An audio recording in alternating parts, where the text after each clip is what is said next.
everybody. I'm your host, Raymond Ibarra, and today we're walking through Luke 18, titled Alignment, the Heart of the Kingdom. A chapter that reveals the heart of the kingdom with surprising clarity. Jesus isn't giving random teachings here. He's showing us what alignment looks like and what misalignment looks like in real time. As we move through it, I want you to hold on to one question in front of you. Where is my heart aligned? Not your performance, not your resume, your alignment. Let's walk. Now, in verses 1 through 8, we look at how alignment looks like dependence with the widow. Jesus opens with a widow who has nothing, no power, no leverage, no status. But she has one thing: alignment. She keeps coming. She doesn't trust in her strength. She doesn't trust in her ability. She trusts in the one she's appealing to. Jesus says, this is what faith looks like. Not certainty, not performance, dependence. Now, a reflection to think about is, where have I stopped coming to God because I thought I needed to be stronger first? And so that moves us to the next point, verse 9 through 14. And we see what misalignment looks like, with self-trust. This is the Pharisee and the tax collector. Next, Jesus exposes the posture that shuts the kingdom out. The Pharisee is moral, disciplined, knowledgeable, and completely misaligned. He trusts in himself. The tax collector is broken, humble, honest, and aligned. He depends on mercy. Jesus says, this man went home justified. Now, the reflection on this one is, am I trusting in my goodness or in God's mercy? Moving on, we move to verses 15 through 17. The posture over pedigree. The children. Parents bring infants to Jesus. Same crowd, same self-righteous people. And Jesus says, unless you receive the kingdom like a child, you will not enter. This is the shift. The sins and posture of the parents are not held against the children. The kingdom is received individually by posture, not pedigree. And here's one to think about. Do I receive the kingdom like a child, or do I approach God like a performer? And so we move to verse 18 through 23. Misalignment revealed in the rich ruler.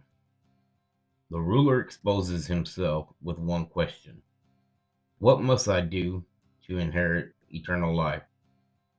Jesus interrupts him before he could answer, because the man's entire worldview is misaligned. He knows the commandments. He speaks truth, but his truth reveals his idol. His allegiance is elsewhere. Jesus gives the real answer: follow me. Not do, follow. And this one is one we have to reflect on. What competes with my allegiance to Jesus? Now, in verse 24 through 27, we see the impossible made possible. Jesus says salvation is humanly impossible, not difficult, impossible. The disciples finally asked the right question: who then can be saved? Jesus answers, what is impossible with man is possible with God. God realigns the heart. God breaks allegiance. God opens blind eyes. Now, this is where we reflect on, where am I trying to save myself instead of letting God do the impossible? And so we move on to verse 28 to 30, alignment in the home.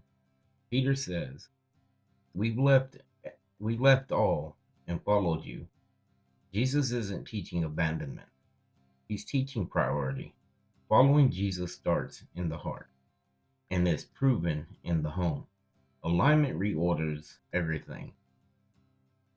And so, one to think about, is Jesus first in my home or just first in my intentions? So, we move on to verses 31 through 34. The disciple slip out of alignment. Jesus reveals his suffering, his death, his resurrection, and they can't see it. Their expectations blind them. Their vision slips, their understanding collapses. They follow Jesus with their feet, but not with their perception. And so, for us to think about is this: where have my expectations blinded me to what Jesus is actually doing? And so now we move to the final verses, verse 35 through 43. The blind man, alignment restored. A blind man sits by the road. He cannot see physically, but he sees Jesus perfectly. He cries out. He depends. He receives. He follows. He is the adult version of the child in verse 17.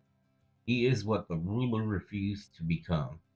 He is what the disciples needed to return to. And so our final reflection is, am I crying out to Jesus with the clarity of a person who knows they need him? Thank you for joining me on By What Authority.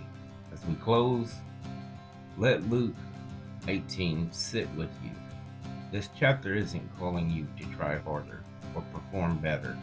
It's calling you to alignment, the kind that begins in the heart and reshapes everything around it. The widow shows dependence. The tax collector shows humility. The children show posture. The ruler shows misalignment. The disciples show how easy it is to lose sight.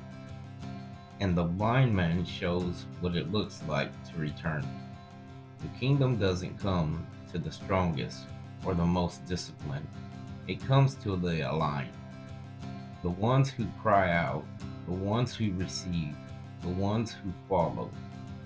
As you move forward from this moment, ask yourself, where is my heart aligned? And where is Jesus inviting me back into clarity? Because what is impossible with man is possible with God. Grace and peace to you. May your alignment with Christ deepen in every part of your life.